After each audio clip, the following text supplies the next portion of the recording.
CBM TV. That's Akeem Arad, CBM TV. You mentioned that the manifesto will be launched on August 24 at the mass rally at Shamsharp Square. To what extent do you see the manifesto changing the way voters will respond on election day? Well, I wouldn't want to speculate, but having had a great deal of interest paid to our achievements and having taken the time to make sure that we're sharing and engaging people so that now they're excited about the manifesto as well. We feel confident that we have a robust document and an exciting set of plans to put to the people of Jamaica for them to now consider the next chapter of our I Choose Jamaica story, and that they will therefore have the best opportunity to engage, to be informed, to think about, especially those persons who haven't decided yet if they're going to vote, or if they're going to vote, who they're going to vote for. We want to give them as much information as possible so that they take the best information as possible. And our manifesto is being launched widely in this way, being taken to the people in this way, and in this innovative way, because we know young people, they like things to be a little different. They like a little buzz. They like a little difference in how things are approached. And so we're making sure to engage them in that way. And it's therefore hoped that they will take a decision in our favor. Can I just comment on that?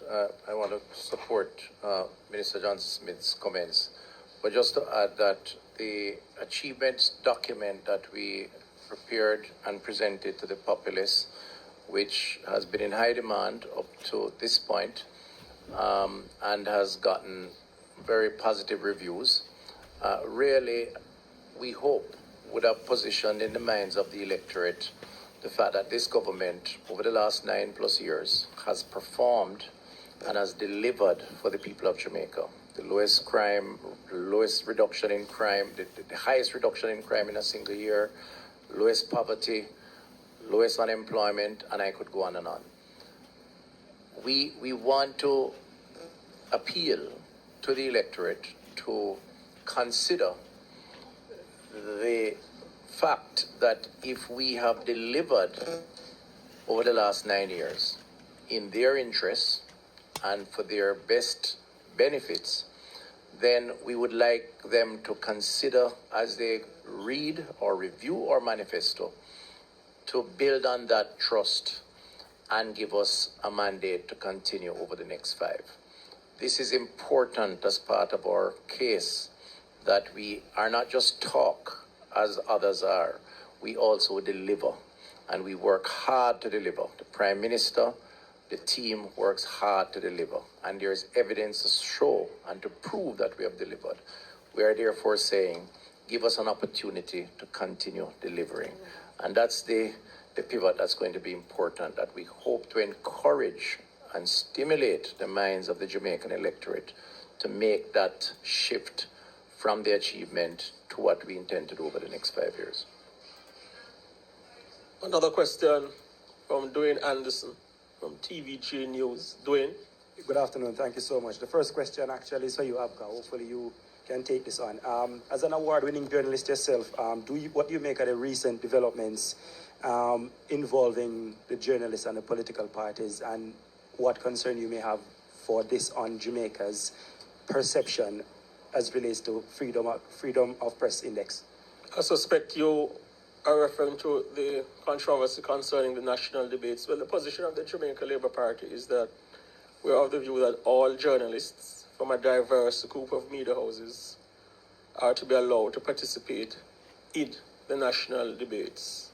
What transpired, and I refer to it because it's a matter of public record, the opposition put out a statement where they indicated that they objected to journalists from a particular media house participating in the national debates. And the Jamaica Labour Party's position was, though our substantive stance is that all journalists are to be allowed to participate, if the PNP is objecting, we reserved our right to make a similar assessment based on the poll which was submitted. I believe that it is unfortunate, the stance taken by the opposition. It smacks of a sense of arrogance. And I invite the people of Jamaica to consider if the PNP is posturing in this arrogant, dictatorial, and unfortunate manner concerning an important institution such as the media. Can you imagine what they'd be like if they were given the opportunity to govern Jamaica again? I invite the people of Jamaica to assess the posture of the opposition, because it doesn't augur well for our democracy. It doesn't augur well for press freedom. And I quite frankly believe they should back off their criticism and their attacks on the media. This business of you don't like the criticism proffered of you or proffered of an elder statesman of your party, so therefore you make a complaint to the Broadcasting Commission. Jamaica is not used to that sort of posturing from political parties in 2025.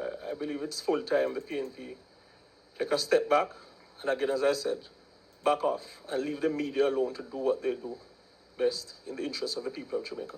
Thank you so much. I'm not sure if any of my other colleagues have any questions, or I could just ask No, the please three that proceed. I've listed. All right, let me just ask these three, then I pass the mic on. The PNP indicated that they are about to launch their the second phase of their manifesto, but it's only after yours. Any concern that based on what you produced, they may try to one-up you? You could take this, Minister Johnson Smith or Dr. Tufton.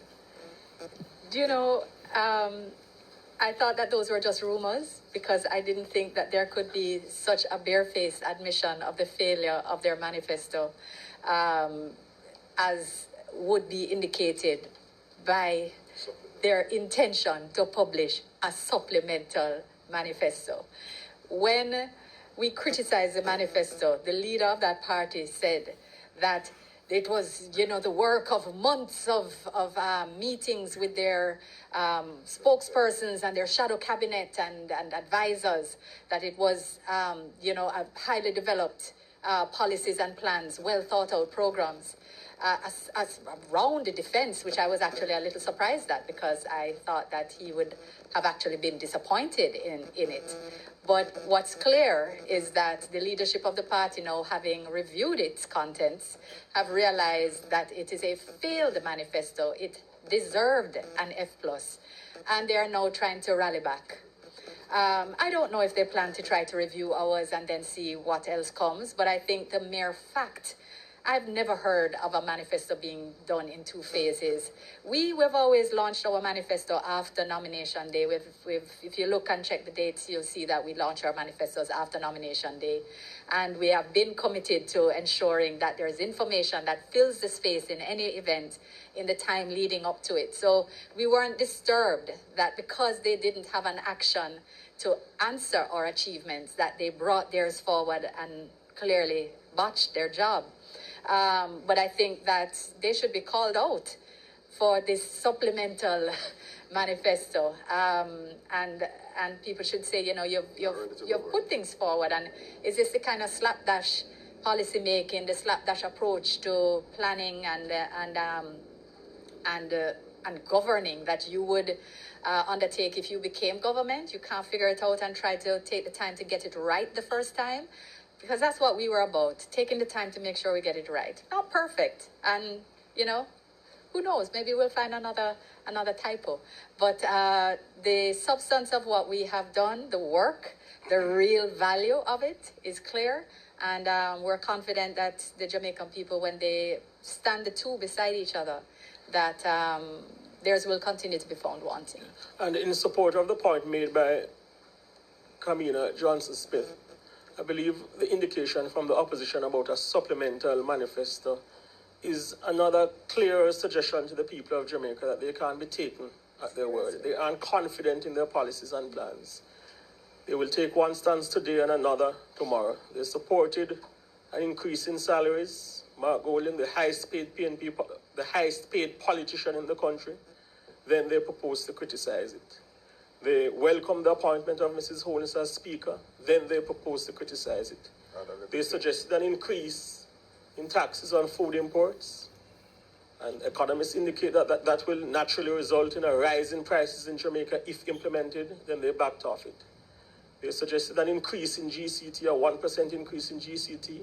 None of those plans have made it to their manifesto. this talk about a supplemental manifesto is an indicator to the people of Jamaica that there can be no confidence placed on the word of the opposition PNP. The good book, I believe, says a double-minded man is unstable in all his ways. And that characterizes the posture of the Mark Golding-led opposition. Thank you so much. I'm happy that you mentioned that situation involving wages. I want to ask a question, use it as a segue to ask Dr. Tufton, what do you make of the situation involving the public sector workers? Are you in any way worried that this powerful block of voters could be angry going into the election and possibly vote against you? I think that the Prime Minister has articulated the position of the government on this issue. He has made it clear that he will be fair, or certainly the government will be fair in the negotiations. So it's a work in progress, and I would only add to that beyond what he has said, which is quite clear, that in this process of discussions and negotiations, that principle, once applied, and it will be based on the Prime Minister's directives, will mean a reasonable offer. And we should allow that process to take its course. You can't negotiate via media, or I think it really starts with a conversation. And I think the Prime Minister has set the tone, and that tone augurs well for all parties involved.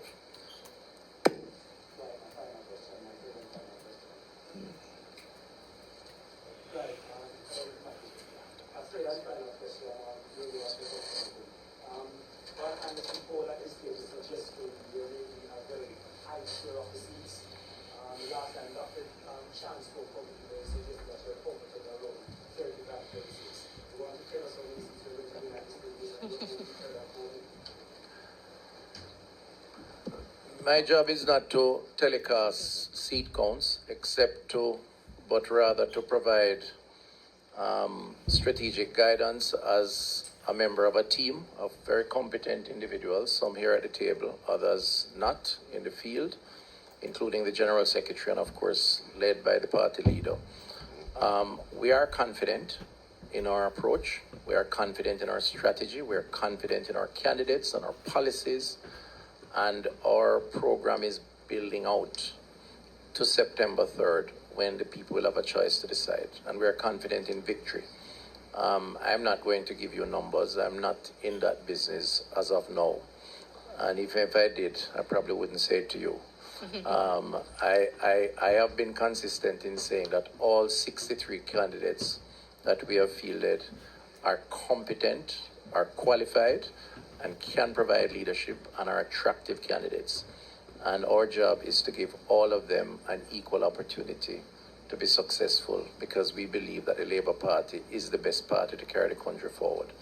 And that's as much as I'm prepared to say. I did say before you came in that we don't criticize polls. We watch, listen, observe, assess. We conduct our own assessment internally, which we have. You've heard comments on that. And we pursue our path that we think is the best path to inform the public and to request humbly their support for the next term. And we have been doing that. I think it has been very steady. And the momentum that was reflected in this particular poll is similar to what we have been assessing and observing in our own internal polls, and that we believe augurs well for the future and for September 3rd in particular. Okay, our final question is from Abigail Bartley from Nationwide News. Good afternoon, everyone. I have 3 questions, 2 for Dr. Tufton and 1 for Minister Johnson-Smith. I will go with Minister Johnson-Smith first. Can you say more about what informed the decision to launch the manifesto as a mass rally? Sure. We had said before that we wanted to make sure that in the same innovative way that we launched our achievements, bringing it to the people, not a closed door room with, men in gray suits and that, are limited into hotel access, but one which widely engaged with people who might not normally engage with the political process and beyond. Taking it out of Kingston was also very important to us, because you always hear in rural Jamaica that Kingston is not Jamaica. there's always an interest in us making sure that policies go beyond the urban. We must not only speak about it, but we must do it and demonstrate our commitment to doing more differently and in this way. Launching at a mass rally, and not only a mass rally, but launching in Sam Sharp Square, the historic Sam Sharp Square, the heart of Montego Bay, our second city.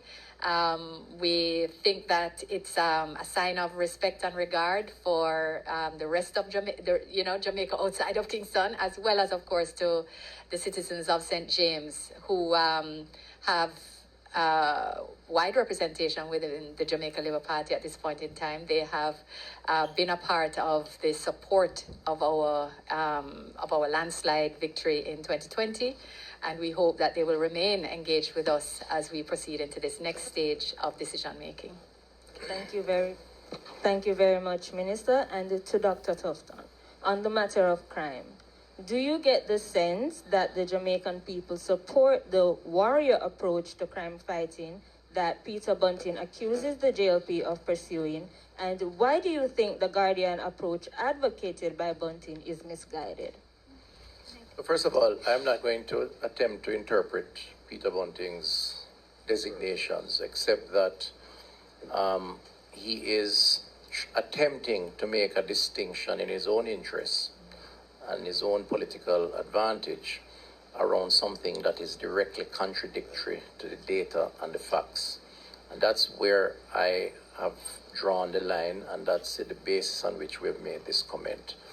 He's attempting to draw a distinction between a government and a political organization, the Jamaica Labour Party, that have invested more than any other government in police officers, 6,000 additional, in police station upgrades, in mobility, in technology, in collaboration, both local and international partners, and in doing so, in the interest of the Jamaican people, have been able to bring crime down over a one-year period, more than any other government, by 40+% in terms of murders. And he wants to juxtapose that against their own stewardship of, under his personal stewardship, of a 6% on average increase in violent crimes, approximately 20% in his final year, of his own utterances around the relying on divine intervention, as opposed to the efforts that are necessary. And clearly, what it equates to is, on one hand, PNP crime plan that has not worked, and a JLP crime plan that has manifestedly worked. Now, there's no comparison there. Now, if he's hinting at other issues, he will have to explain. But for us, what is most important to the Jamaican people and to our responsibility as a government is to reduce the fear of crime and to reduce crime itself, because there are so many implications positively around that. And beyond that, there is no argument done, basically. I think the Jamaican people would have more confidence in us based on what we have done than with the utterances of Peter Bunting. And I wanted to make that point clearly. May I make a point, please? Sorry. Go ahead, Senator. Just to say thank you. That on the point, I think that we can state that unequivocally, the Jamaica Labour Party government did them with the right equipment to ensure that they're able to gather intelligence, and also that crimes can be properly prosecuted when they apprehend criminals. We are also guardians. We're guardians of the citizens of Jamaica, the law-abiding citizens of Jamaica, against the gangs. We are crystal clear who the bad guys are. And we believe that the people of Jamaica are happy with a 40% reduction. We want to bring it down more. And we know that the gangs are directly responsible for 70% or more of the murders in Jamaica. And it is only if we support the security forces in taking it to them that we will be able to bring that down so that communities can thrive. Who does he think the gangs are? They are the people who suppress communities so that the young people can't thrive. These citizens have the young people, the children who grow up hearing gunshot, who don't now hear it. Trust me, we are quite clear where it is that our protective instincts and our guardianship lies. It is, we guard the rights of the people of Jamaica. Thank you. And the Prime Minister and Dr. Horace Chang, the National Security Minister, have been very clear that even as we support the protection of the human rights of every single Jamaican, the Jamaica Labour Party administration is aware that the security forces, the men and women of the JCF and the JDF, who put their lives on the line to protect our citizens on a daily basis, they are dealing with individuals who are prepared to import or attempt to import thousands of bullets and hundreds of guns into Jamaica. Individuals who are prepared to shoot at the men and women of the JCF and the Jamaican citizens and take their lives in the most callous manner. And the Prime Minister and Dr. Chang have been clear that the men and women of the JCF and the JDF can be confident that they have the support of this administration, and when they are confronted by violent criminals, to respond decisively and protect themselves and the Jamaican citizenry. Final question. Yes, my final question for Dr. Tufton. What's your assessment of the debate teams going into the political debate starting Saturday, and how has preparations been going? My assessment, well, we have the better teams, clearly. Our teams aren't just not a function of individuals. Our teams are teams that have had the opportunity to provide leadership and have been the force behind this achievement document, whether directly through portfolio responsibilities or indirectly through supporting the rest of government. And therefore, we believe that they are in a very good position, the best position actually, to articulate around these achievements and why Jamaica is better off under the Jamaica Labour Party. So we're confident, we're comfortable, we're not taking it, we're not lightly, we're not being complacent, and we're preparing. So we look forward to the debates. Thank you very much. Thank you, Dr. Tufton. The Jamaica Labour Party remains committed to putting in place more policies which enumerate to the benefit of the people of Jamaica. We urge the people of Jamaica to look at our track record and continue to choose Jamaica and choose the Jamaica Labour Party, even as we reiterate our commitment to do more for the people of Jamaica. Thank you much to our media partners who attended this media conference, and we thank the viewers online in Jamaica and overseas. Have a very good afternoon.